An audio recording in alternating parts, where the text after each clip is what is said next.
Mike Steph, this marks a new beginning. Thanks for supporting a total reinvention. The soul is still here, but the vibe's a little different.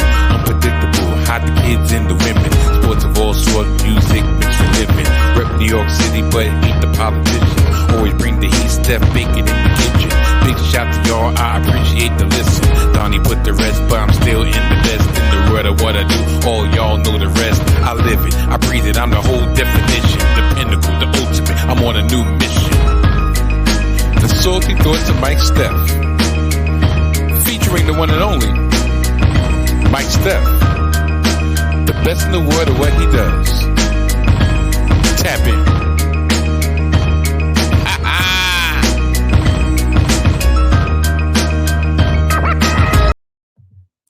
What up, people? I said, what up, people? Welcome to another edition of the Salty Thoughts of Mike Steph podcast, featuring the one and only Mike Steph, best in the world at what he does. Yeah, man.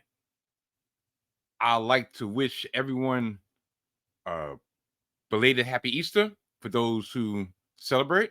I hope everyone had a relaxing weekend, a great Easter Sunday, and are in good health and good spirits.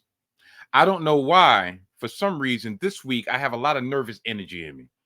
I'm going to take y'all behind the curtain. This is like my 5th attempt to start this episode. This episode, to me, is so jam-packed. I am actually running the full gamut. I'm covering the full gamut of sports. Well, at least the sports that are in my world.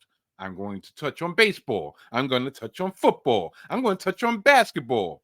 And then, not only am I going to do that, I'm going to debut a new segment here on the Salty Thoughts of Mike Steph.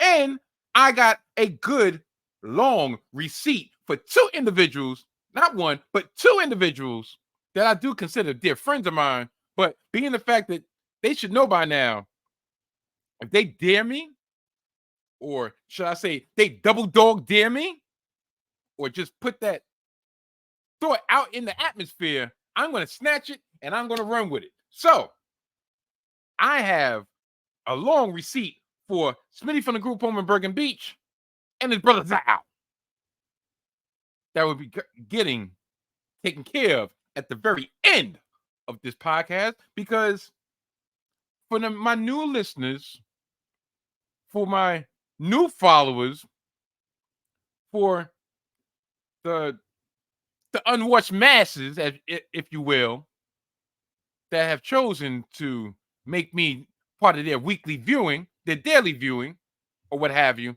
welcome. For the rest of y'all, you know, my dozens and dozens of Salty Thoughts of Mike Steph listeners, I love y'all. I appreciate y'all. I appreciate all the support. And without y'all, I don't know if I could do this. So I need to take this time out to really appreciate each and every one of y'all. You and you and you and you and you. So I'm going to give y'all a rundown of what's on tap this week. And then we're going to actually get to the shit. All right? Sound like a good idea? Sounds like a good idea. So I'm going to touch on what should be one of the most talked about topics in the world of basketball, in the NBA atmosphere, in NBA circles, but yet I hear crickets. I hear silence. And that's about my New York Knickerbockers and their leader, Jalen Brunson. And why Jalen Brunson is not at the very top, or at least the top 3 of MVP consideration. I have my thoughts on that. And since I'm going to continue on the hard court, but I'm going to go out west. I'm going to go out to my second team, who has been very frustrating this year. And that team that I speak on, that team that I'm describing, is the Golden State Warriors.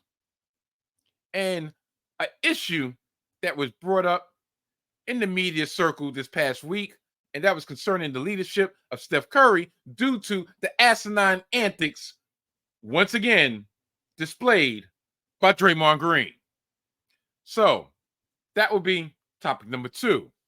Topic number 3. in this rundown will be my New York Jets and their signing. Well, not signing, the impending signing, but their trade with those nasty ass Philadelphia Eagles for defensive end extraordinaire Hasson Reddick. I'll give you the details on that. Then, being the fact that I'm decked out in orange and blue for a reason, and not just to match my border, not to match my color scheme of the Salty Thoughts of Mike Steph. This past week was the opening week of the Major League Baseball season, in which my New York Metropolitans currently stand at the record of 0-3, being swept at home against the Milwaukee Brewers.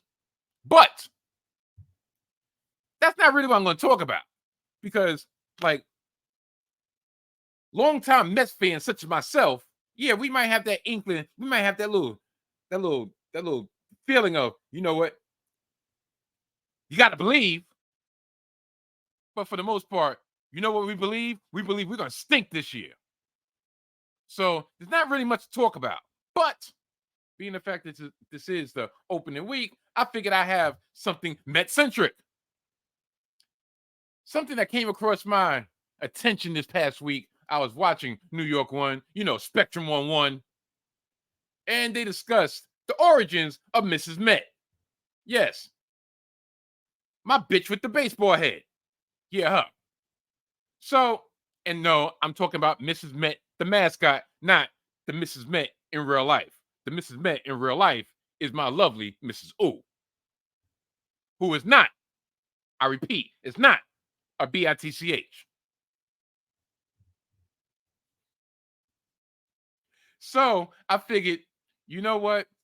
I'm gonna espouse in the origins of Mrs. Met just to give some baseball on here, because guess what? My New York Mets don't give me shit to talk about. At least not yet. And tell you the truth, the way it's looking, they're not gonna give me much. So if you're looking for baseball topic, which is very far in between when it comes to the Salty Thoughts of Mike Steph podcast, especially when my team stinks like they currently do, this is the episode for you. So that is my breakdown. And like I said, I'm going to introduce a new segment here on Mike Steph podcast, and that will be named later. So, the anticipation. Or you can do the cheat code and just look in the description under the chapters, and you're pretty much fine. Oh, something here looks different. Something here looks new. Something here doesn't look like the others. Yeah, then you can probably figure it out. So with all that being said and done, let's get this show on the road. Stitch, see, I'm going to acknowledge you. I'm going to acknowledge you right now. Stitch is actually, looking for handouts. That's why he got this cup in front of him. And since I got it in my hand, I might as well put it on the screen. This cup. What does that say? That says Body More Bottles. Yeah. Check out Body More Bottles on YouTube, like and subscribe. Not only is this an exclusive Body More Bottles cup, no. This is a double edition cup. Every time when WrestleMania comes out, we get these exclusives. So this is the BRP Body More Bottle exclusive that Stitch is currently panhandling with. So, yeah, peace. Peace to the bros. Peace to Zell. Peace to Mav. Peace to Fam. Peace to Cal. Peace to Queen Mimi. Salute. So, with all that being said, I'm going to get this show on the road. I'm going to get this show underway. Without further ado, good night and goodbye. Bang! The New York Knicks were on a roll. They were winners of 7 of the last 8. They were very, very, very temporarily entrenched in the 3rd position in the Eastern Conference playoff race. with 8 games to go. And then what should have been a celebratory situation, Jalen Brunson dropping 61 on San Antonio Spurs and Victor Wembanyama. Unfortunately, they lost that game in overtime.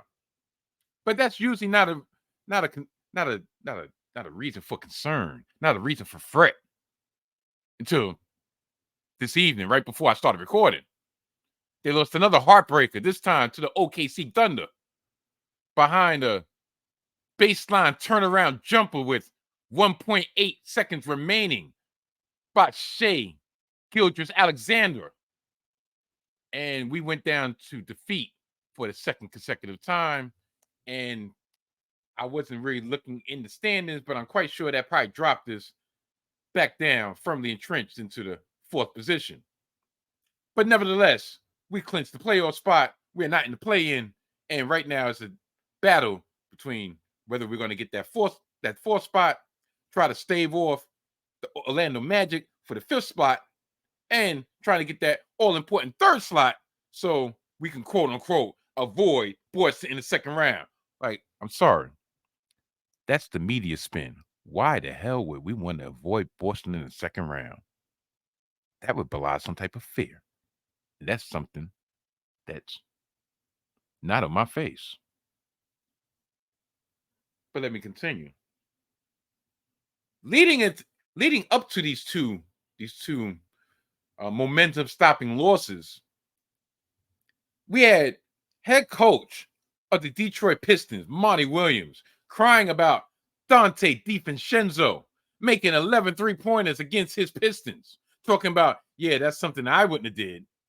You know, that's you know, I found that kind of classless, but I'm not going to speak on that, you know. But how about this? How about you guard somebody? How about you take some type of responsibility for your actions? How about instead of bitching and moaning and complaining, you take responsibility for your absolutely putrid job this year as head coach of the Pistons, following that putrid job that got you fired out in the land of the sun and Phoenix Suns. And trust me, don't get me wrong. I am a Monty Williams fan, or I was a Monty Williams fan. He would have been in the category of once a Knick, always a Knick, because he originally was a part of the New York Knicks. But right now, for the foreseeable future, it's always fuck Monty Williams on this side, and I've given him way more time than he deserves on my precious space, on my precious platform. So let me get to this 61 that Jalen dropped on the San Antonio Spurs. Jalen Brunson dropped 61 points on the Spurs in the loss. There was a foul discrepancy. There's a big foul discrepancy. Do you know he only had 6 foul shot attempts on 43 shots? Now, someone would be like, darn, he was chucking. Listen, you got it going. You got it going. Was he the most efficient? Well, he still shot over 50%. I mean, he had 43 attempts, and I think the next closest was Dante with like 17. Okay, but like I said, I think he had 38 in the second half. Like, he was on one. Those 61 points now allow him to stand alone in second place in Knicks history in points scored in the game behind the one and only Carmelo Anthony. So he's averaging damn near 28 a game. If he's not averaging 28 a game right now with that 61-point explosion. First time All-Star, should have been an All-Star starter, but that's neither here nor there. He's turned this culture around. He's turned this team around since his addition last year. He led us into Game 6 of the Eastern Conference semifinals, a place that we had not seen since the 3rd season of Carmelo Anthony back in the 2012-2013 NBA season. Why is Jalen Brunson not in serious consideration for league MVP? I'll wait. Yeah, y'all have no reason. Y'all have no excuses, do y'all? Y'all don't have no answer for that, do y'all? Like, Jalen Brunson. Now, this is a team that for long stretches of the season, we've been down Julius Randle, who is their second leading scorer. We've been down Mitch Robinson, who is their defensive anchor since December. We've been down our big chip in the trade with Toronto, OG Anunoby, for a long stretch of time. We've been winning, and I won't say with smoke and mirrors because that would belie the toughness, that would belie the grit that we've displayed over this long stretch. But we've been led by Jalen Brunson. We've been led by the big three of Brunson, DiVincenzo, and Hart. But do you know who makes DiVincenzo and Hart invaluable to this team? The leadership of Jalen Brunson. So why is he not getting any love for being a league MVP? He's not even in the top 5. If you take it from all the media pundits or the NBA pundits, is it because of his size? Quiet as kept. When he was in Dallas got to the Western Conference Finals the last year that Jalen Brunson was on that team. In the season and a half that they've had the duo of Luka Doncic and Kyrie Irving, they didn't make the playoffs last year. And right now, they're in play-in position. They're in play-in contention.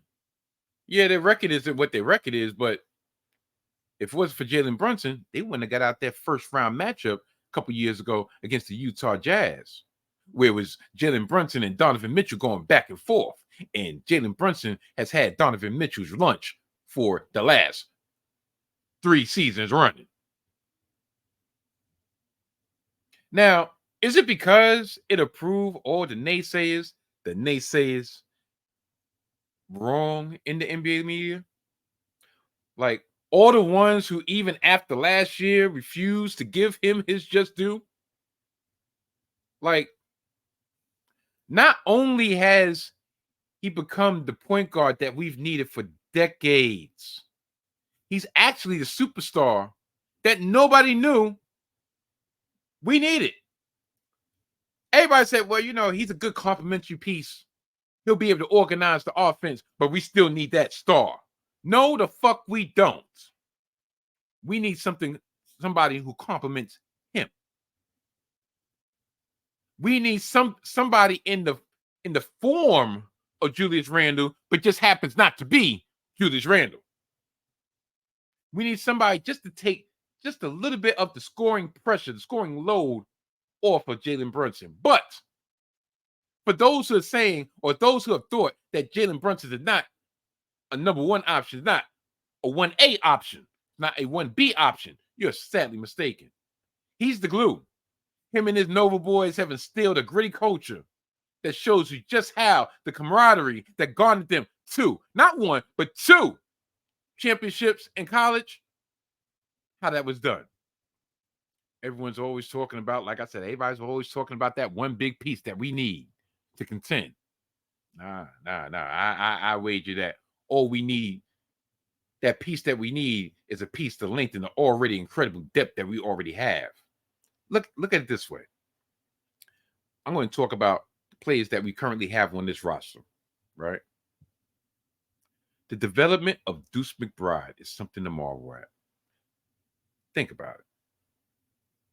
He went from a DMP to 7 minutes a game to 15 minutes a game to now being able to lock up Steph Curry for a game, and on the other end, drop 26.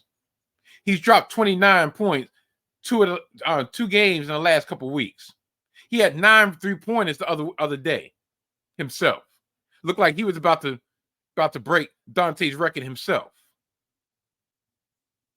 Who would have thought that these shrewd moves made by the front office would have been as incredible as they've been? Who would have thought that Precious Achua would be a diamond in the rough?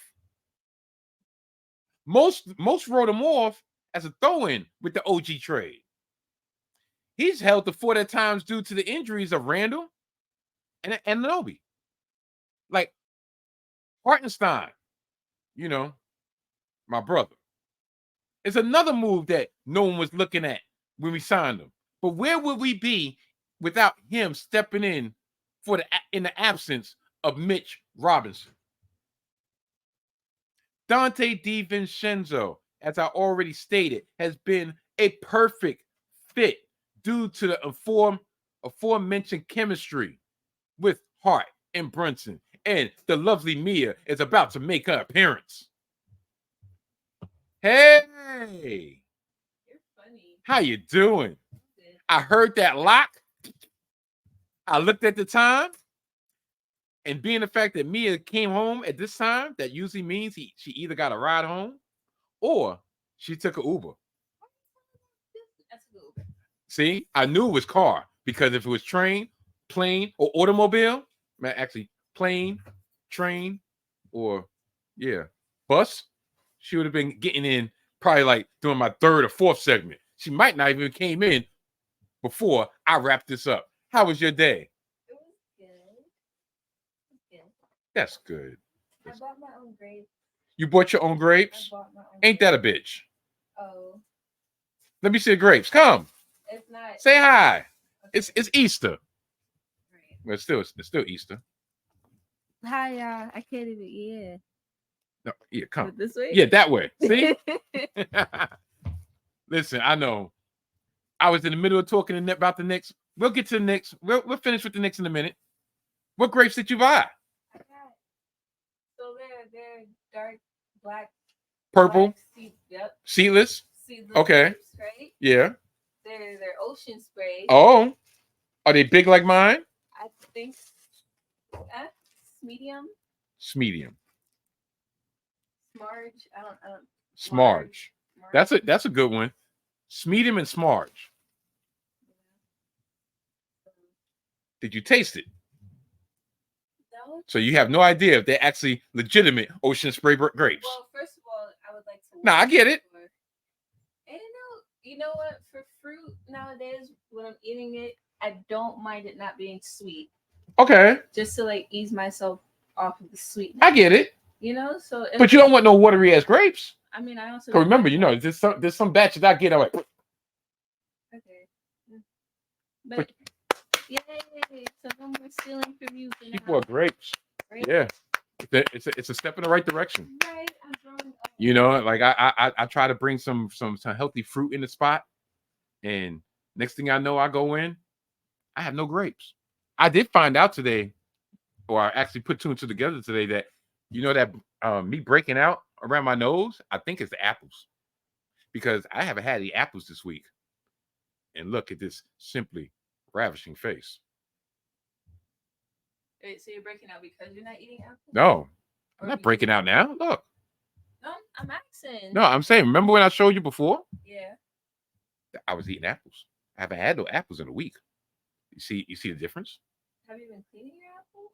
I mean, it's not like Yes. you're rubbing apples on your face. Yeah. Oh, okay. Slice them up. You hear her? Have you been cleaning your apples? No, it's not. Sometimes you can be forgetful. It's not. No. Sometimes it happens. I'm not saying that you are. You mean just talking about in general? Oh, yeah. Okay. Say, I'm like, don't put that on me. I ain't nasty. Nasty. I said sometimes people. Yeah, but I know. Listen, some people are nasty. Period. They don't clean shit. Just like some people just take their chicken out the pack and just puts it straight on the grill. I think that's just juice and all. A white person thing. No seasoning. Yeah. Bland existence. I thought you said you have this wrapped up for someone at home. I lied. Had to take a nap. Was the Mets game today or something? Listen. I figured I just look. Look. I matched my background, orange and blue. No, I'm talking about even here. Look, orange and blue. Okay. Yeah, I kind of blend in. I'm gonna let you get back to it. Now, where was I when I was talking about my orange and blue skies? The Knicks. Yeah, I was talking about Dante DiVincenzo. He has fit perfectly due to the aforementioned chemistry with Hart and Brunson, right? But while he may have his warts, and this is the head coach I'm talking about. Tom Thibodeau has pushed the right buttons and gotten everything out of this roster so far this season. There is no one in the East that I'm afraid of. Boston can be had. Milwaukee's time has passed due to them thinking that they needed that one star. That one star in which they traded their defensive heart in Drew Holiday and got Dame Time.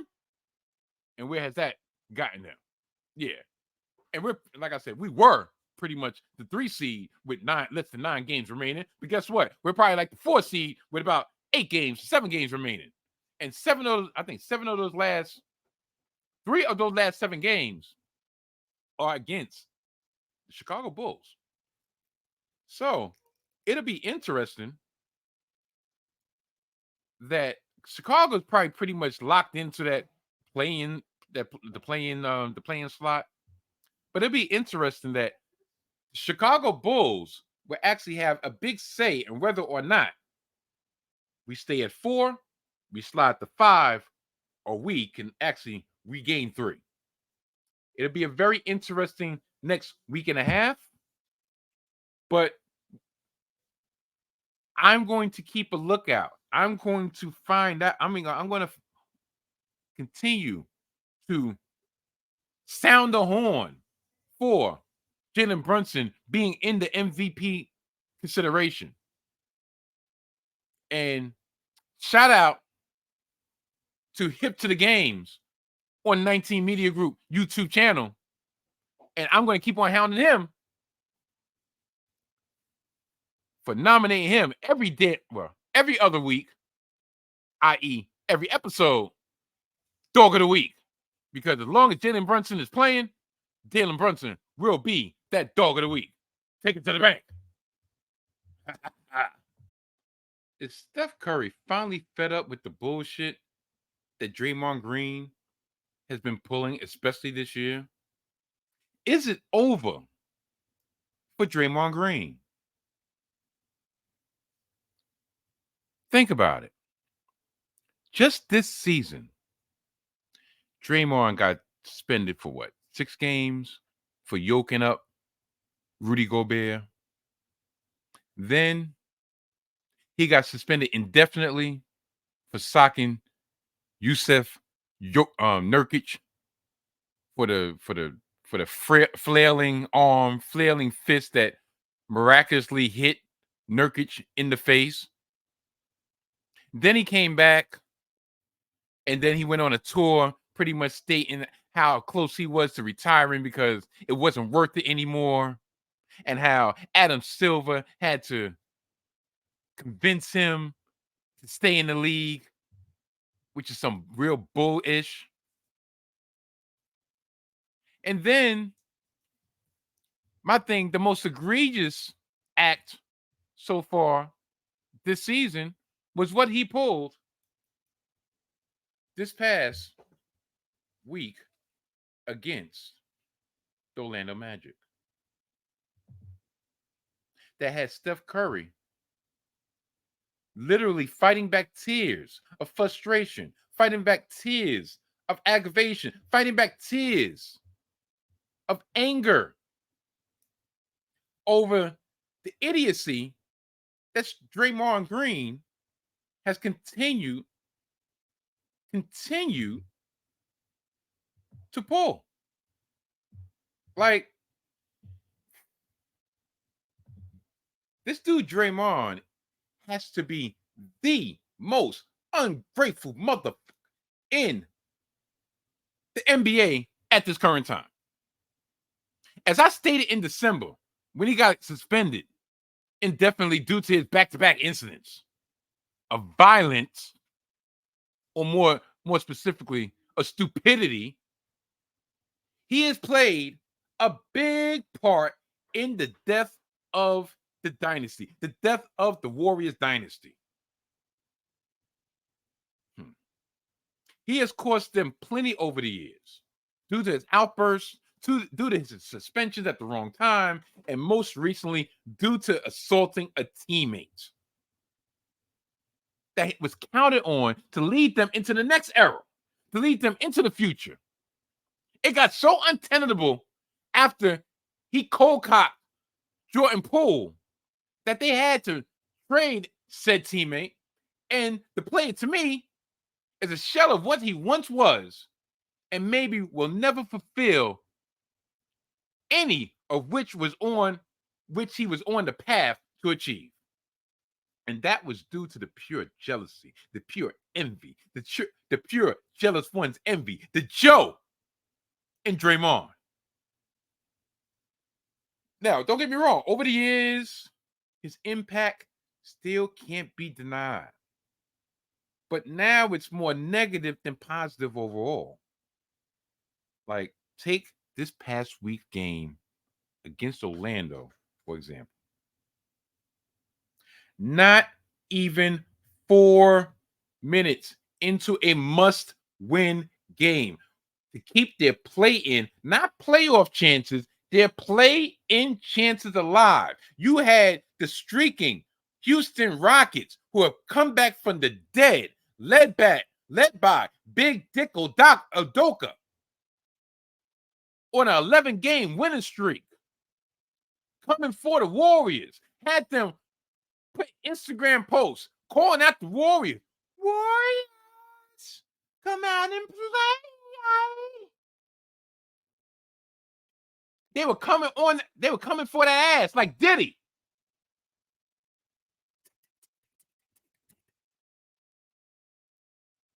Listen, you know what? Side note, fuck it.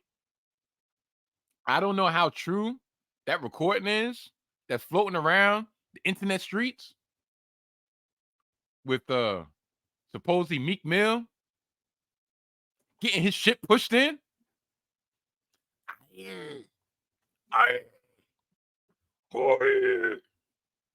But I'm just saying. But yeah, this is what the Warriors were facing in this must-win matchup against Orlando Magic. And what did Draymond do? Draymond gets back-to-back techs for an innocuous foul against Andrew Wiggins. He wasn't even involved in the play. And then it was there where you witnessed the breaking point of Steph Curry. And I'm going to put this vision back on the screen.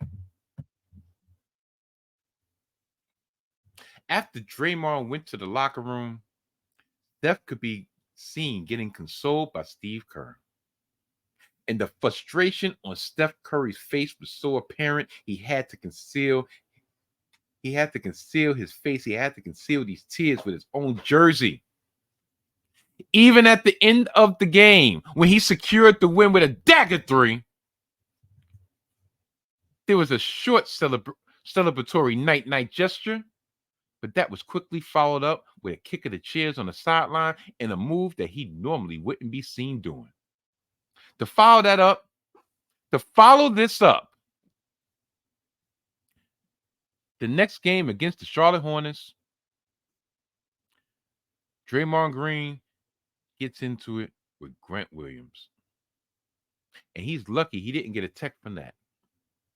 It's like all this self-evaluation talk that he was spewing on his tour, on his comeback tour, when he came back off the indefinite suspension. He went on the 7 p.m. with Melo podcast and said the indefinite suspension wasn't so much due to his actions, it was Adam Silver giving him the space that he needed to really reevaluate whether or not he still wanted to play the game that he so richly loves. Like, really? Like, this is what we doing here? This is what he's doing here? No accountability whatsoever.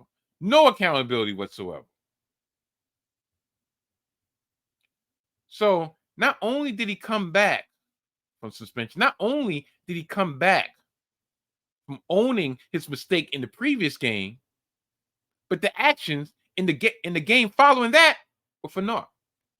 My thing, he cannot be trusted. And that's why I think Steph acted in the manner that we saw. It's almost like it dawned on him finally that this motherfucker is going to be the end of my career and being in a relevant championship situation. That's mother effer. Like, those were tears of you have a family member that you love dearly, that you ride and die for, but certain things that they do, you just cannot excuse any further. It's like, damn, I'm really going to have to create some distance from me and my man. Create some distance from me and my brother. That to me, that's what I garnered out of that. It was like, all right, I know the season isn't over until it's over, but in this off season, he can't come back.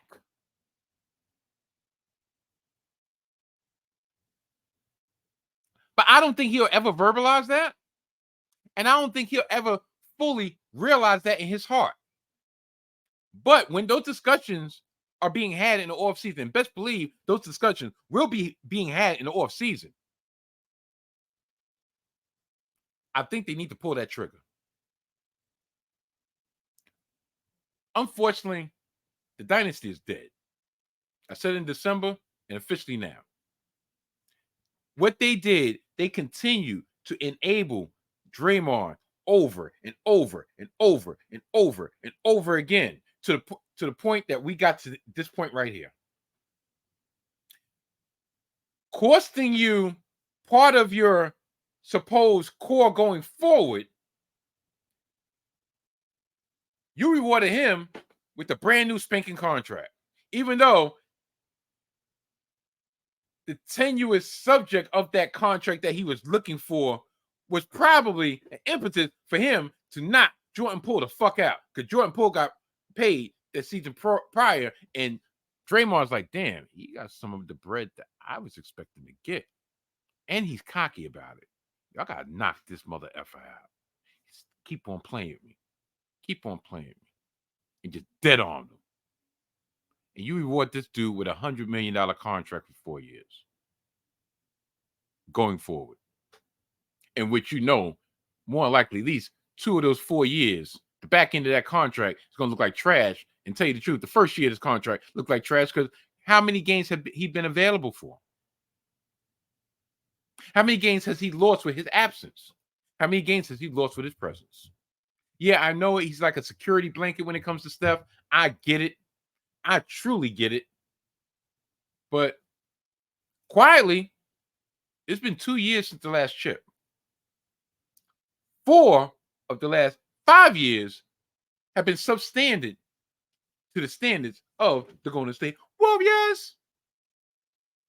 And yet, this mother keeps with the bullshit. When will it end? When will it end?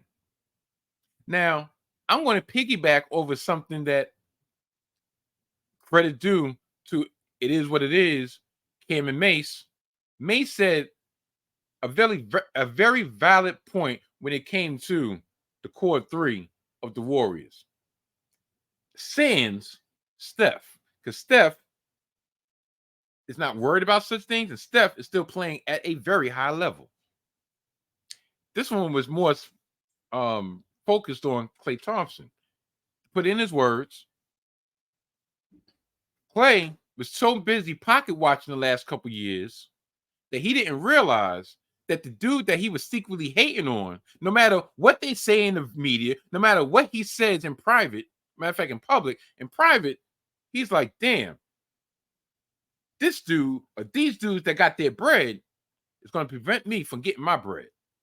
Not realizing he's coming back off 2 major injuries, coming back off the torn ACL and then the torn Achilles. The shots that Jordan Poole was taking the last 2 years when Klay was coming back allowed Klay to come out in spurts and not have the focus squarely on him. Now, once they jettison Poole out of the way, out off the team, And Clay was back in the position that he desperately craved, especially in a contract year. Reality hit. Those shots that you're dependent on making now, you're not able to make them on a consistent basis anymore. And you're stressing so much over the fact that you want that bread that you're putting additional pressure on yourself to make those shots that you're not making on a consistent basis anymore. And that all stemmed from the almighty Joe, jealous one's envy. So salute to Mace for that take, because everybody's been focused on Draymond when it came to that. I think it affected Clay also. And 2/3 of the Trinity are diminished both mentally and physically. Championship number 8 is not coming. Steph is not leaving. Steph is not going to ask anybody to leave. But Steph, that frustration is like, you know what? I'm just going to have to ride this out. I'm going to do the best of my abilities. Remember last year, and the bottom line is, remember last year in Game 7 against the Kings, where it came out that Steph had a team meeting, and very seldom is he vocal, but he pretty much got in people's face like, look, if you down to ride, we need you now. If you're not, get the fuck out my way. I'm going to get us there. I'm going to get us to the next step, to the next level, to the next stage. But I'm letting y'all know right now, y'all not here. If y'all not on the same page, get the fuck out my way. For it to take that level of angst for him to just say, you know what? I have to do what I have to do to try to get us there. And you saw it in that Lakers series last year. He was drained. Poole was checked out, especially after the end of game 1, when he took that 3 and he missed.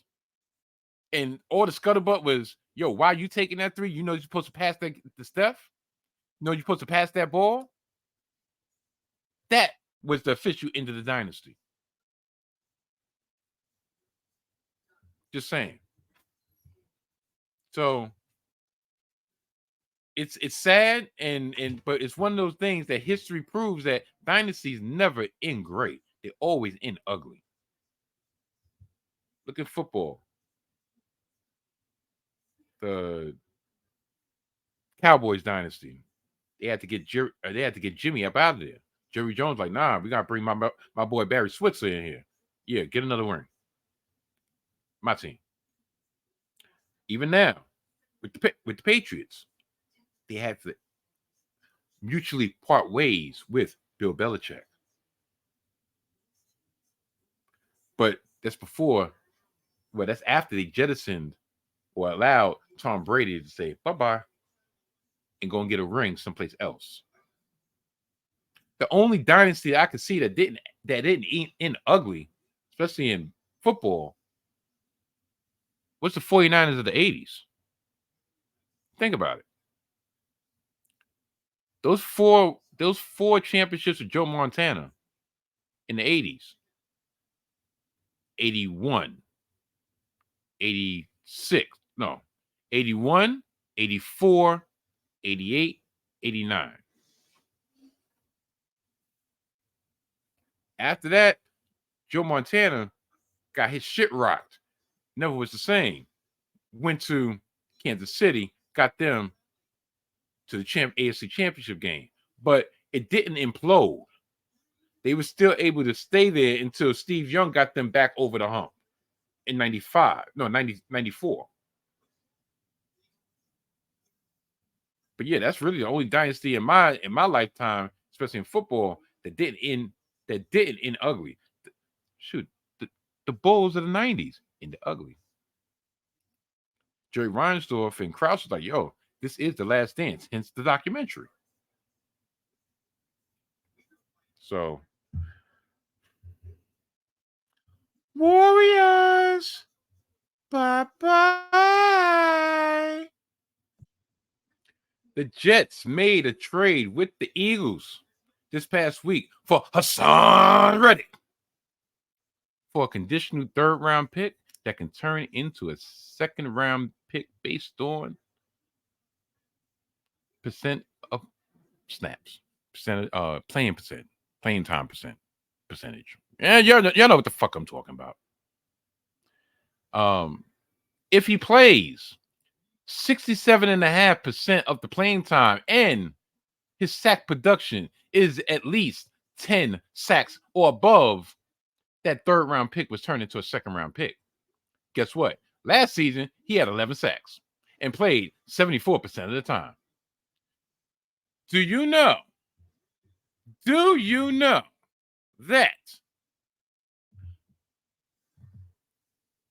he has accumulated 50 sacks in the past 4 years? That Hasson Reddick, along with Myles Garrett, are the only two players that have 10 plus sacks in each of the last 4 years. The Jets will pick up $14.5 million that is owed on his contract this upcoming season.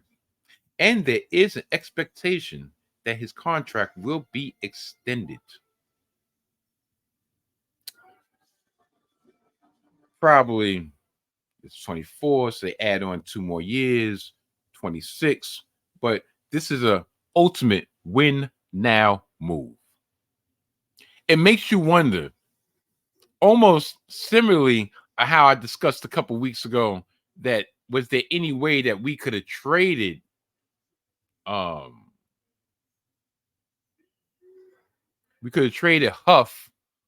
for someone? Well, guess what? We could have traded, maybe did a sign and trade with Bryce Huff to the Eagles for Hasson Reddick. Numbers don't really match up because what Huff is going to get on an average of 20 a year. I think this is the win. This kind of makes my discussion last week about us getting Jadeveon Clowney a little null and void. But in a roundabout way, I believe he's a better fit. He's an upgrade over Jadeveon Clowney. Plus, he's in a contract year, meaning he has something to prove. If not to get the money from us, but to get the money from someone else. Yeah, okay. There is an age discrepancy. I believe Bryce Huff's like 25 and Reddick is 29. But this is a win now move. Look at our defensive front. We have Jermaine Johnson. We have Quentin Williams. We have John Franklin Myers, who I'm quite sure will be asked to take a pay cut.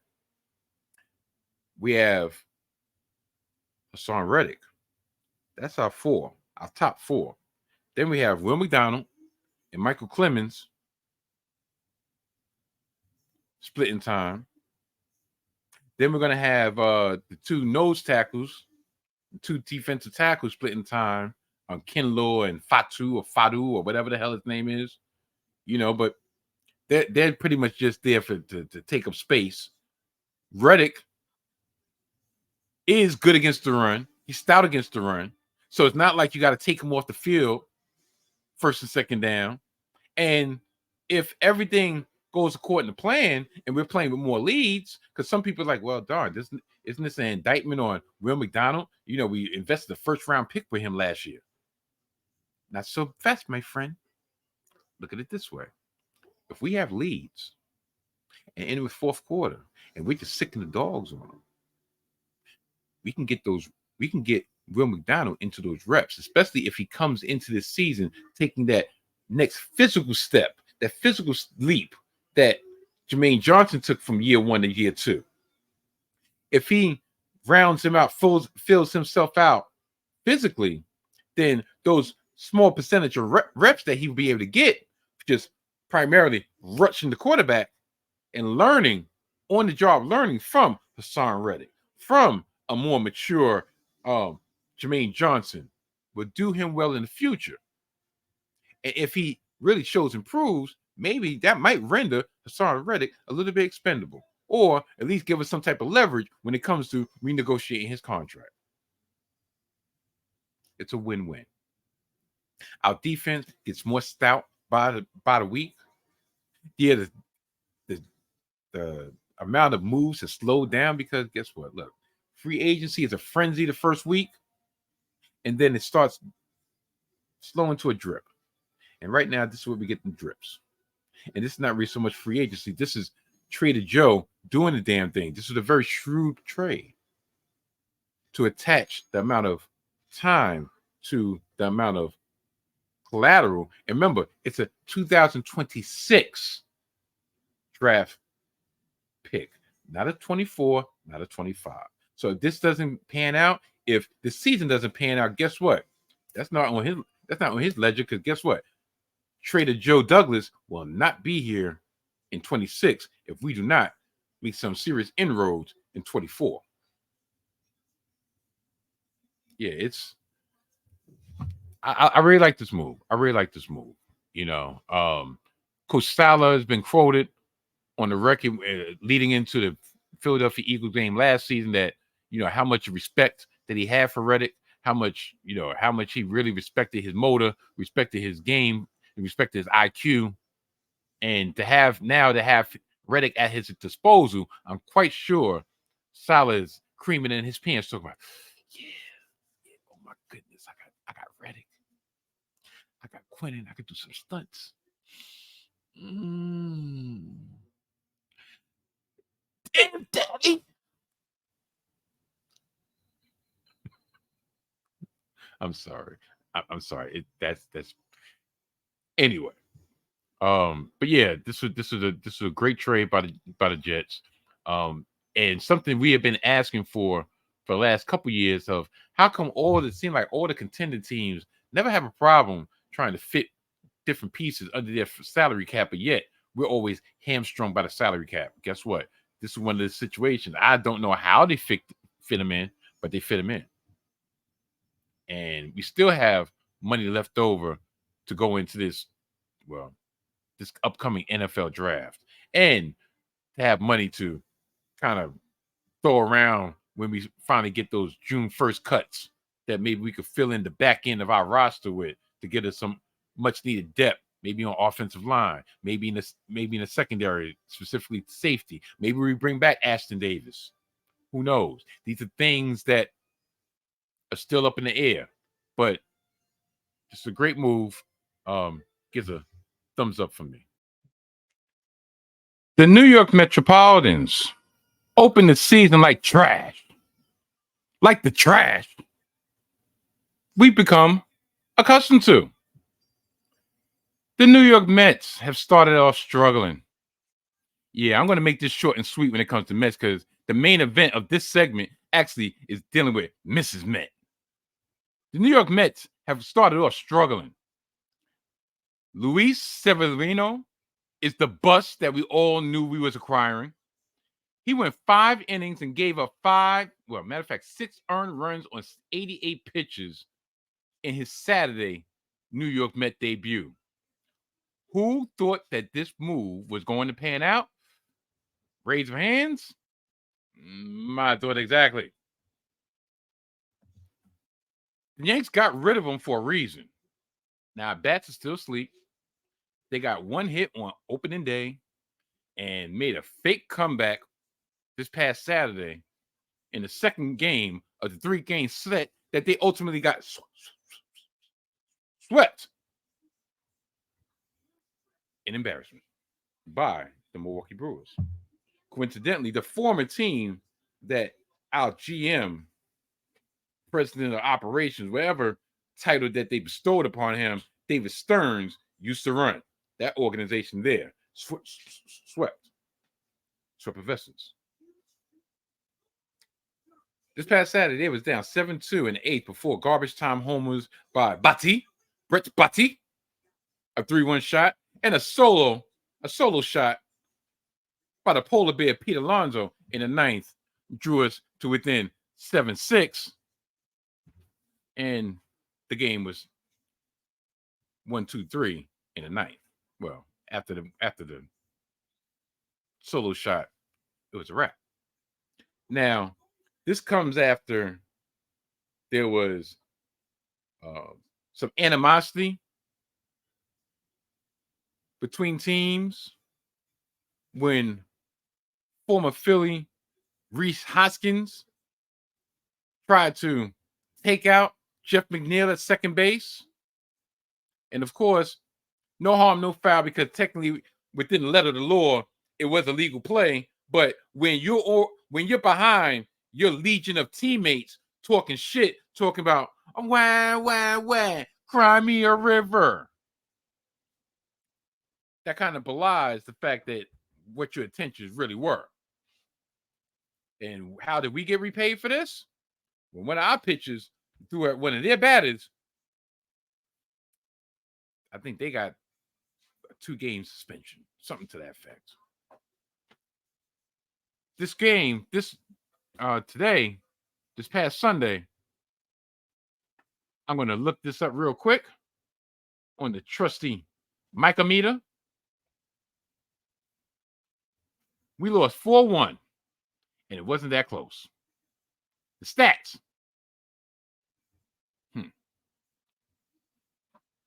Tyler McGill went 4 innings before he left with shoulder problems, shoulder soreness, due for MRI.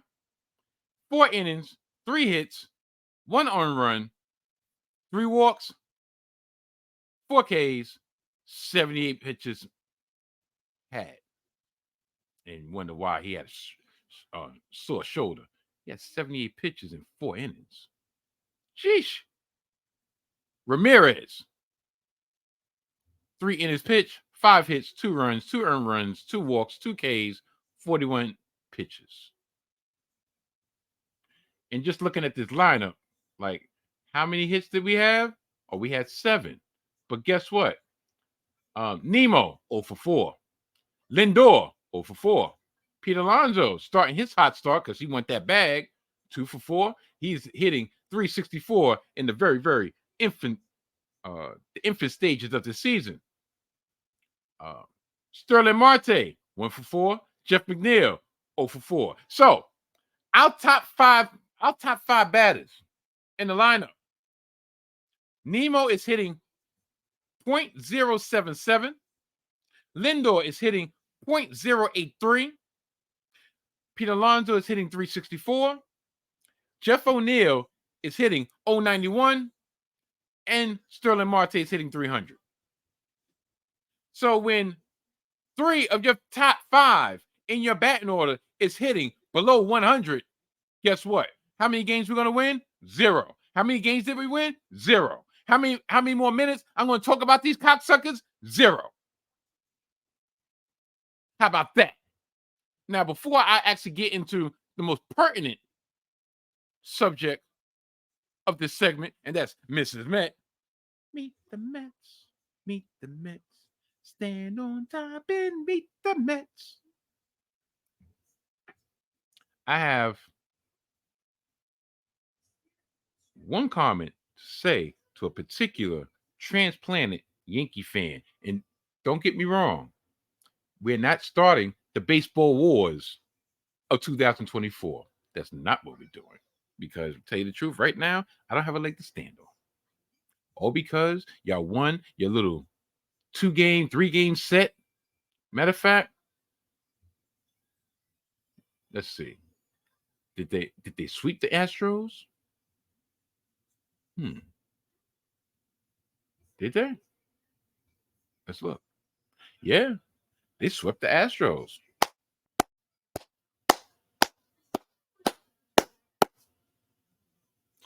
Four-game sweep. I think that has a lot to do with the current state of the Astros than the current state with the Yankees. Because if I get a voice memo, the Yankees win, and it's before April,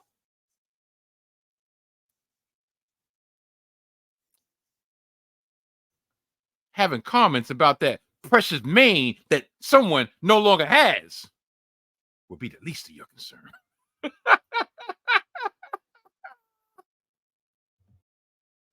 Like I said, now getting to the feature presentation when talking about Met folklore, the origins of Mrs. Met. Look at this picture. This was the original Mrs. Met mascot in the mid 1970s. I believe they debuted the year that I was born, 1976. If you notice, she has a skirt, she has a dress, she has no stockings, not need. She has look like she had a little dirt on her chin. I mean, dirt on her cheek. But that's the original Mrs. Met. Do you know that Mrs. Met was introduced in 1976? She was named Lady Met in the 60s. Now, the first Mrs. Met lasted about 2 years and ironically met her real life boyfriend, who she got a job as Mr. Met. I believe they were getting, I think, $100. I think it's like $100 a game or something to that effect. $100 a week, probably $100 a week, to be mascots for the Mets. No, not this guy. Yeah, him. But we're not talking about Mr. Met. We're talking about Mrs. Met. So she used to wear a skirt until it became too risky to have her walk in the stands because, you know, a lot of baseball fans, a lot of sports fans, a lot of men are perverts. So of course they see Mrs. Met. They've had a couple drinks, they've had a couple beers, some peanuts and Cracker Jacks, and was trying to get it popping. And I'm quite sure trying to slide their hand up that skirt. So they deemed it too risky, or she realized it was too risky to go into the stands. So, being the fact that technically she was a blonde, it took her a while, but she eventually realized that it would probably be best for her to stand on the field behind the guardrail and allow them to come to her, so therefore she can have some type of control over the situation. The New York Mets reportedly revived Mrs. Met very briefly in 2005, but it wasn't until 2013 that the team brought Mrs. Met back to Queens in earnest. That year, the Mets were set to host the Major League Baseball All-Star Game at Citi Field. A few weeks before the game, the Mets announced that a new Mrs. Met mascot would meet and greet the fans and appear during the All-Star Game festivities. A senior New York Mets official reported that Mrs. Met had been working as an event planner over the years and was ready to return to full-time work now that her little baby Mets were full grown. In addition to her on-field appearances, Mrs. Met appeared for various non-game day events. Her first name, coincidentally, is Jan. Now, in a quote taken from the original Mrs. Met, named Lynn Farrell, she would say the following: "Man, they would grab my legs." She played the first Mrs. Met as a teenager, mind you. It took me a while as a blonde to, go stand by the railing next to the guards. For $100 a game, Farrell, at the time of this interview, was 56 and living in Long Island, chatting up fans, cool their babies, and sign autographs. But Mrs. Met, along with her husband, mysteriously vanished in the late 1970s. Farrell says, "I always wondered what happened to her. Always wondered what happened to her. I always thought it was because her legs got grabbed in the stands too much that they put her in to the Mrs. Met facade." And that's possible. She said she took the job so seriously that she eventually wed the man inside the Mr. Met getup, John Bauman, in 1976. The two were married, meaning they've since split ways for 25 years. She says that the new version of the character doesn't compare to her old school gal. I saw the picture of the new Mrs. Met, and she has a baseball uniform and a brown ponytail. I think my Mrs. Met was way hotter. Now, I'm going to show y'all some pictures. This was Mrs. Met in the city, Sox in the city. This is Mr. and Mrs. Met walking down City Field. And this picture is infamous because a lot of pervs out there was like, yo, since when did Mrs. Met get the fatty back there? Like, literally, she looked like she's hiding 2 baseballs on her behind. And Mrs. Met right here was showing off the ponytail and showing off the tail, if you get my drift. But like I said previously, y'all have to realize these mascots, you don't know if this is a teenager in the mascot. You don't know if it's a grown woman. So please be respectful. Please be respectful. Unawatch's Paul Lucas also interviewed Pharrell 2 years earlier, with her again sharing the story of being grabbed during the 1975-1976 seasons when she was still in high school. Paul asked, and even with your supposed husband right there, fans were basically groping you? Yeah, she answered. You couldn't really see out of their big head, so you just feel someone on your leg, but you couldn't see it. And I had to turn my whole body and hold the head to look down. It was a little rough. Later on, I often wondered what happened to Mrs. Met, and maybe they thought it was easier not to have to deal with all that stuff that I dealt with. The moral of the story, besides the fact that there might be a 17-year-old girl under that giant baseball head, leave Mrs. Met alone, or she might disappear for another couple decades. Interesting story. I mean, especially being the fact that like it seemed like this is what they was actually going after. Why are you showing Mr. and Mrs. Met, the backside of Mr. and Mrs. Met? Why? Why do you have her in colorful lights, walking so daintily? Why?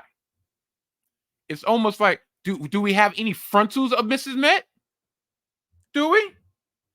I mean, we've come a long way from Lady Met to Mrs. Met to Mrs. Met with baseballs in the back of her pants.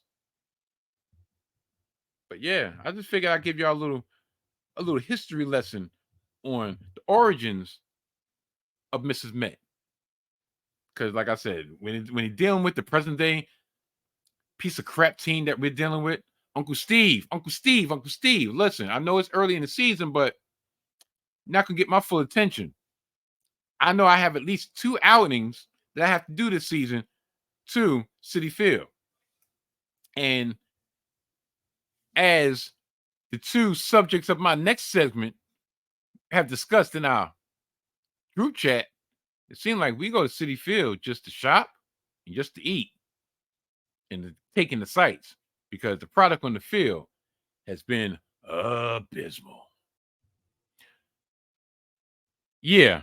What's on your screen right now is exactly what the fuck it looks like. Yeah. This is a text. A group text. A group chat, if you will. Hence the name of this segment, Group Chat Shenanigans. They tried to put me on the Summer Jam screen, so guess what? I put their asses on the Summer Jam screen. Spinning from the group home in Bergen Beach. My man Al. My man's Al. What you're reading on the screen is in reference to something that has been an ongoing narrative in our group chat. And that is the amount of text that I wake up to on a daily basis. Do we have is there any such thing as group chat etiquette? Matter of fact, the lovely Mia, can I indulge you for a question? Come here for a minute. Okay. Because maybe it's just me. Maybe it's just me. And mind you, I'm saying this half in jest. So for those who don't really know, don't take it that personally. Are you involved in any group chats? Okay. What would you perceive one of the rules of, do you believe there's any type of group chat etiquette?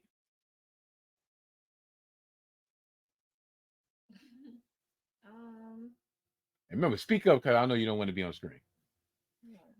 Oh, come. Well, you can stand. You can, do your usuals. They can hear you, but they don't need to see you. Okay.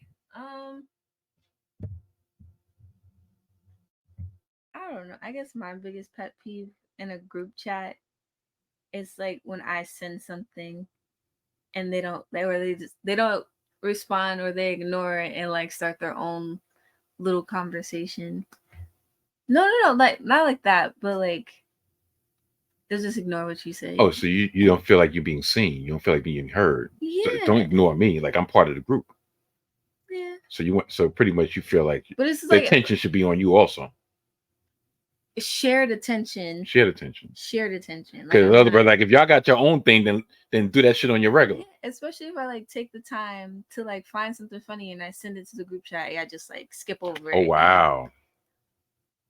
Not even an emoji. Not even, you have an Android, so like, but like with the iPhone, you have like a laugh and react, love react. Yeah, I know. I'm actually I have that similar problem on my group chat. Yeah, I know. I don't put that shit on the Summer Jam screen. Oh.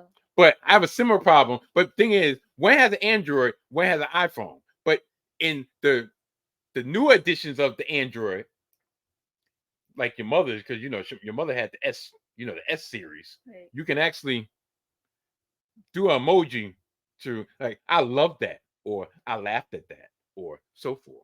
Yeah, like that, even that. So that's something I'm big on. But I know my daughter wants to be acknowledged.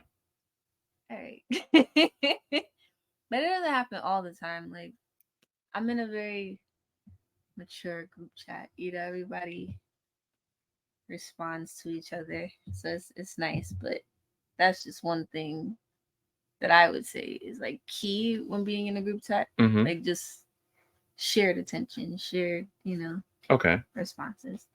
Other than that, I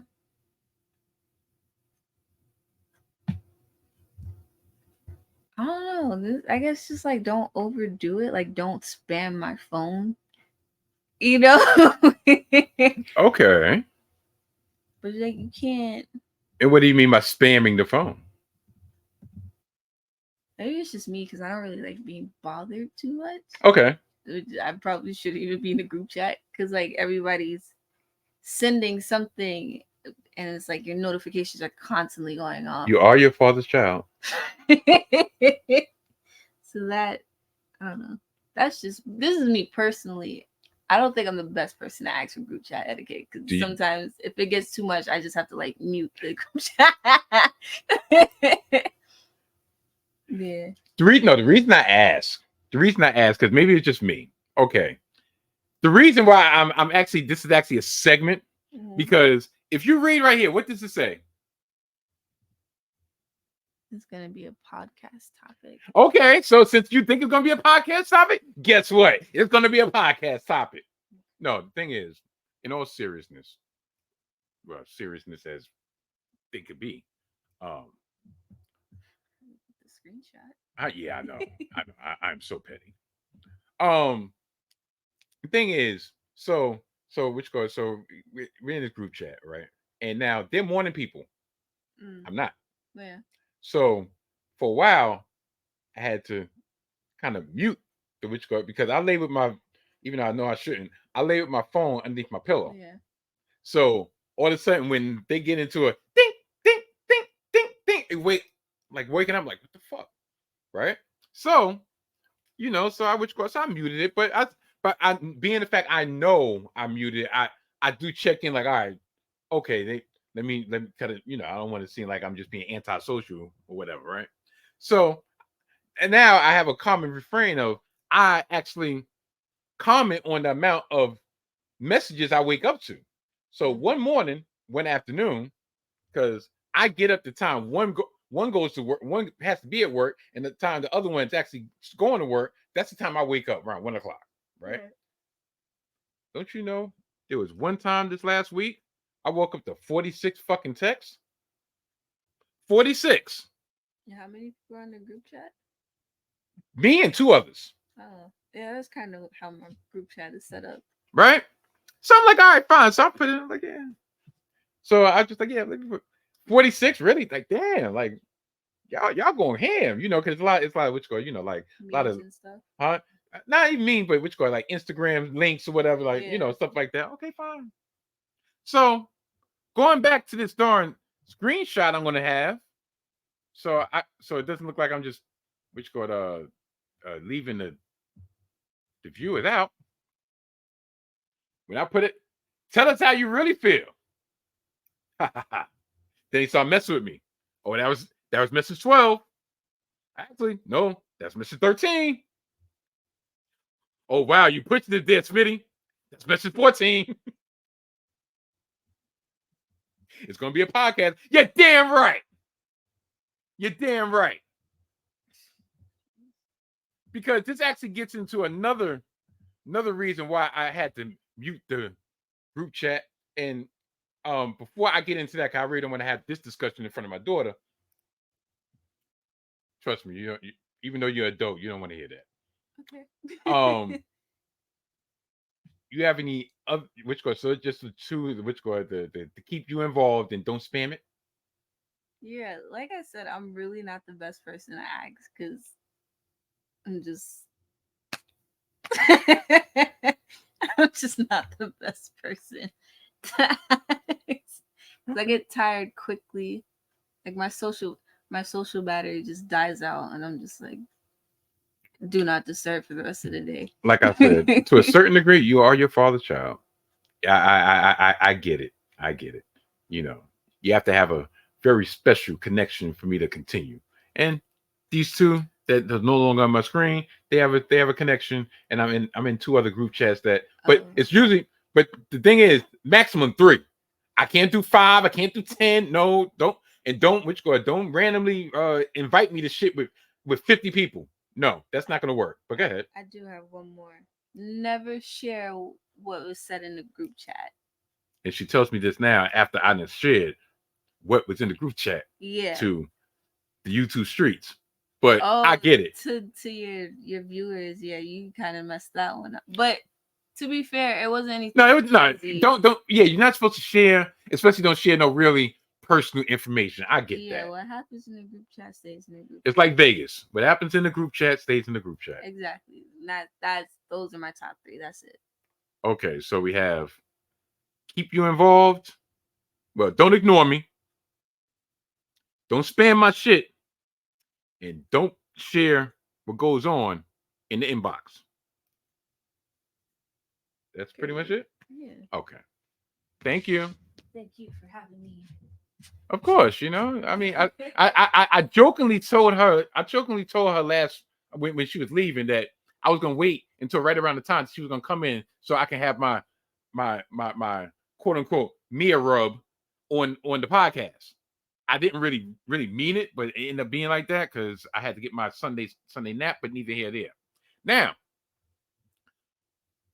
somewhat connected is the debut of Stephy Time. Yes. You know what Stephy Time is? Stephy Time is any time that's devoted to yours truly, Mike Steph. Yeah, it's a ripoff of Tippy Time, but fuck it. It's Stephy Time out this bitch. Do you know what Stephy Time is? Stephy Time is when Mike Steph is trying to get busy with Mrs. Ooh. That could be referred to as Stephy Time.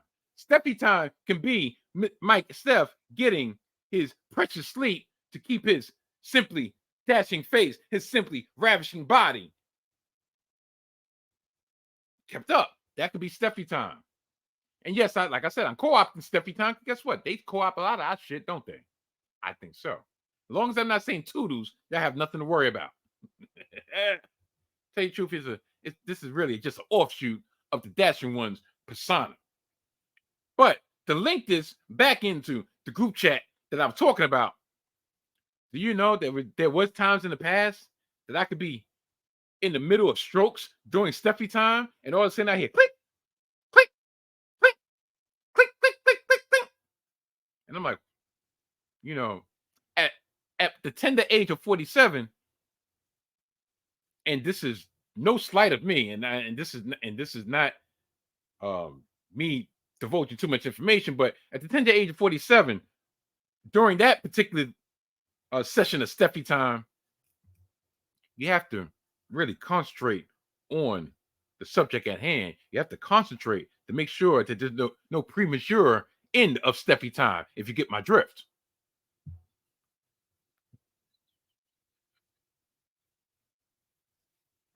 So hearing clink, clink, clink, clink, clink, clink, just kind of just throws me off, and luckily I'm a pro at this, so I could think and stroke at the same time, and I think I'm getting way off the beaten path. But Steffi time is the time that can be just I guess I can entitle it self-care, but more or more of a vanity front. Going to get a haircut and shave is Steffi time. Going when you're going into the shower and you see some soap there that normally it's not yours, and normally you wouldn't use, but that scent or just the way it makes your skin so nice and silky smooth, such as milk and honey soap, body lotion, body soap by Suave, or what is that? Cucumber lemon scrub by Bath and Body Works. Those are certain things that you have to indulge into yourself, so you can have that special oomph, that special shine, that special glow that all the women love and all the uggos crave. Yeah, I'm not going to start using the uggos because, to tell you the truth, that's more like the Prince of Pretty, and I don't consider myself pretty. I consider myself handsome, debonair, dashing. But yeah, that's what Steffi time encompasses. So, group chat etiquette number 4. During those mid hours of the night, where either A, your ass should be asleep, B, your ass should be knee deep in some cut, or getting some Z's from NyQuil. NyQuil will help you get your Z's. Maybe, just maybe, we do. I put a little pause, put a little time out. Time, not tech. Time out. When it clink, clink, clink, clink, clink, clink, clink. Because it makes me feel like somebody's watching me. It is a fantasy. Whoa. And that is the first and possibly last edition of Steffi Time. Well, that brings us to the end of another edition of the Salty Daughter Mike Steph podcast. And you're probably wondering, if we're at the end, why do I see this parental advisory explicit content sticker on my screen? Well, because probably the last 5 to 10 minutes of this outro of this episode will feature very non-PC subjects and a lot of vulgar talk, because I got a clip that I'm probably going to run into the ground, and I really prevented myself from running into the ground before I got to this particular spot in the podcast. But before I get into all that, I'd like to thank each and every one of y'all for making me the podcast y'all choose to view and the podcast y'all choose to listen to. Next week will be, I'm letting y'all know right now, will be a WrestleMania recap. I'm debating on whether or not I'm going to give y'all a double barrel approach and go live after night 1 of WrestleMania, and then give y'all the full-fledged Salty Thoughts of Mike Steph off the top WrestleMania recap after night 2. Haven't decided yet. Please, please, please keep in contact. Keep abreast of the community tab on the Mike Steph YouTube channel for updates on whether or not I'm going to give y'all one or two next weekend. But for all my non-wrestling heads, guess what? Unless some earth-shattering, groundbreaking news happens in the world of the NBA, in the world of the NFL, well, in this case, if the Mets win a game, maybe you can consider that earth-shattering information. Next weekend will be entirely dedicated to WrestleMania 40, WrestleMania XL, emanating from Philly. And in the lead up to WrestleMania XL, WrestleMania from Philly, me and Main Event K will be inhabiting the Barclays Center in Brooklyn, New York. A mere stone throw away from your humble abode of Mike Steph. We will be going to the Go Home show, the Go Home edition of Monday Night Raw, featuring the Tribal Chief, the head of the table, Roman Reigns, and the final boss. Yeah, I'm side note, I'm not ashamed to say this will be the first time I've seen The Rock in person. We got pump fake the last a couple years ago, but that's neither here nor there. That's water under the bridge. So this will be my first time to be in attendance to actually feel the electricity of the millions and millions of the final boss's followers, and and actually gain the full appreciation of Roman Reigns' bloodline entrance, because the bloodline is currently in my city.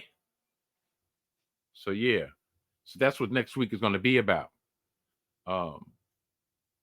Let's get my little plugs out the way, and then I'm going to get out of here. First and foremost, let me get a shout out to the brothers from Gimmick Infringement, Winchester and McDowell, because yesterday, I might say yesterday, because by the time y'all see it, it'll be the first. But yesterday made 2 years since my initial appearance on Gimmick Infringement, sight unseen, and they got a very, very different Mike Steph than what y'all are accustomed to. Yeah, they got a very, very toned down Mike Steph, but maybe I did something right, because 2 years later, I consider them two of my closest friends, two of my closest buddies, two of my closest pals, two of my closest brothers from the left coast, well, from the desert. So happy anniversary. Yeah, happy anniversary. So, but yeah, it's been 2 years. Y'all doing good things. Y'all doing great things. Check them out on the 19 Media Group YouTube channel, because they're having a 4-part series in the lead up to WrestleMania. Talking about the stages of Dwayne Johnson. Yes. I'm going to read it so I don't mess up this plug. It's a GI original, along with their regular pod that's about to drop in. Matter of fact, drop late Sunday night, early Monday morning. They're thrilled to announce a multi-part series on The Rock will drop this upcoming week before Rocky's WrestleMania return at DC Hendricks of Fan-Sided DDT joins them to discuss the most memorable moments in the electrifying career of the final boss. Tuesday, they will concentrate on the promos.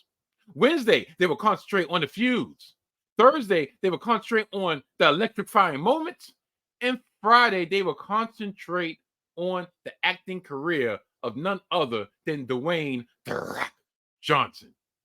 Check out my bros from Gimmick Infringement, Winchester, and McDowell on the YouTube page of the 19 Media Group. Haha. Yo, this is crazy.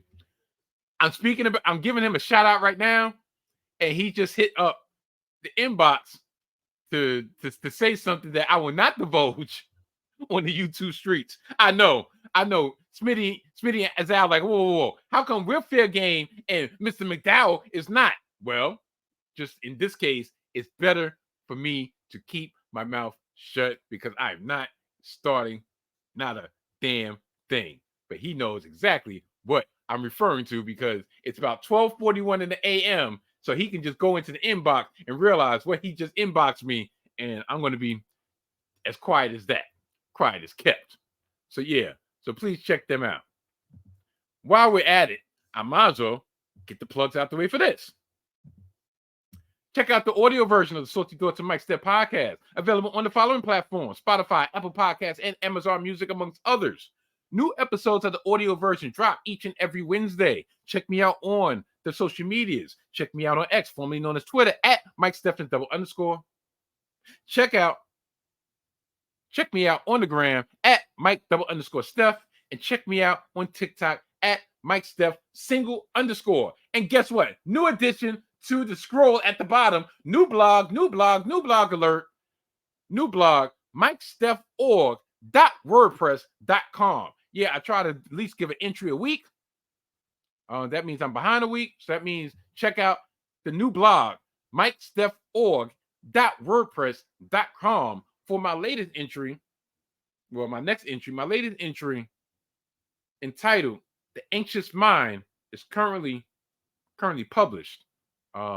It's my point of view of what I deal with. I realized, or I finally got a definition of what I deal with, and it's an anxious mind, which makes you like totally overthink and overanalyze and parse everything with a fine-tooth comb. And I'm just learning how to understand what I deal with to kind of just like, kind of level myself down, amongst other things. It actually brought on a conversation with one of my good friends, where it actually spurred a conversation with one of our good friends, my brothers, and even made me have more of an understanding of what I currently deal with, and probably would deal with for eternity, because I thought it was a paranoid mind before, but guess what? It's actually an anxious mind. So yeah, check out the blog at MikeStephOrg.wordpress.com. Might as well wait for it to come down on the scroll again before I take this scroll off, so y'all know exactly what the hell I'm talking about. Yeah, Mike Steph on the gram, Mike Steph on TikTok. Yeah, you see that? New blog, MikeStephOrg.wordpress.com. Pause it so you can actually get the address so you can go check out my shit. Now this is the main event. Hidden Gems Football, hosted by the Mojo King and yours truly, Mike Steph. New episodes during the football season drop each and every Thursday on the YouTube channel of the 19 Media Group. A week or so ago, at the very beginning of the free agent frenzy, me and the Mojo King decided to drop a special free agent edition of Hidden Gems Football. And here's a clip of that episode. On the outside looking in, he's like, yeah, they did Keenan Allen dirty. Tell you the truth, they might have did him a solid, because they're probably thinking, look, we're not going to win this year. Let's put you in a situation that maybe in a weaker conference, maybe you have more of an opportunity to succeed. Just me. I'm back to terrible. All right. My problem with it, as much as I stated before, the other additional problem I have with it is that I believe what their idea is, that they feel like they're going to get a wide receiver early in the draft anyway, in which case now they have a new number one. I think it's complete hubris to think that you're going to get a Keenan Allen, that you're going to make the right selection to get yourself another Keenan Allen. So fuck that! Clear, guys. Fuck that! You shut your mouth. Doesn't mean that this shit stops. The Rock doesn't give a fuck.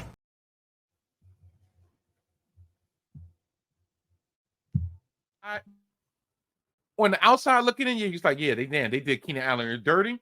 Tell you the truth, they might have did him a solid, because they're probably thinking, look, we're not going to win this year. Let's put you in a situation that maybe in a weaker conference, maybe you have more of an opportunity to succeed. Just me. I'm back to terrible. All right. My problem with it, as much as I stated before, the other additional problem I have with it is that I believe what their idea is, that they feel like they're going to get a wide receiver early in the draft anyway, in which case now they have a new number one. I think it's complete hubris to think that you're going to get a Keenan Allen, that you're going to make the right selection to get yourself another Keenan Allen. So if I am a Chargers fan, I'm highly disappointed with what's happening so far. Because to tell you the truth, if you really want to start over, trade Herbert too. No. Trade You him already too. have the one piece. Fuck that! Clear, guys. Fuck that! You shut your mouth. Doesn't mean that this shit stops. The Rock doesn't give a fuck. Check out the latest edition of Hidden Gems Football, featuring my brother, the co-host, the Mojo King, and myself, Mike Steph, on the YouTube page, on the YouTube channel of the 19 Media Group. I swear, I've been holding back the whole episode to use that clip.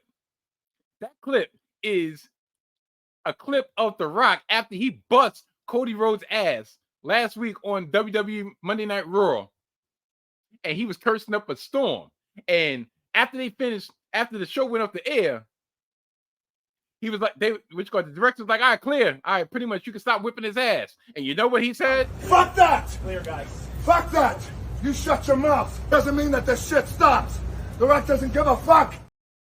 And I agree. You're not going to tell me when to fucking stop busting his ass. I was busting his ass as long as I feel like busting his ass. You know why? Shut your mouth. Shit don't stop. The Rock don't give a fuck.